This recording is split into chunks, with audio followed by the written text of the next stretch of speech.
श्री आदोई युवक मंडल मुंबई आयोजित AYM premier league 2024 day and night box cricket ટુર્નામેન્ટનું તારીખ 19 મે 2024ના રોજ ચિત્રકૂટ ગ્રાઉન્ડ મધ્યે આયોજન કરવામાં આવેલ છે.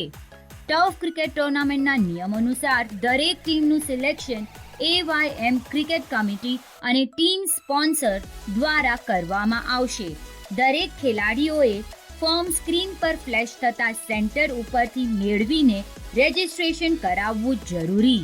રજિસ્ટ્રેશન કરવાની છેલ્લી તારીખ 25 એપ્રિલ 2024 રહેશે. તો થઈ જાઓ તૈયાર આદોઈ ગામના ક્રિકેટ પ્રેમીઓ, ફરી એકવાર ટર્ફ બોક્સ ક્રિકેટ ટુર્નામેન્ટની મજા માણવા અને ચોક્કા છક્કાની રમઝટ સાથે અનેક ટ્રોફીઓ અને પ્રાઇઝ મેળવવા. વધુ માહિતી મેળવવા સ્ક્રીન પર દર્શાવેલ નંબર પર સંપર્ક કરો. વધુ વિગત માટે કમ્યુટરી સિટી એપ જોતા રહેશો.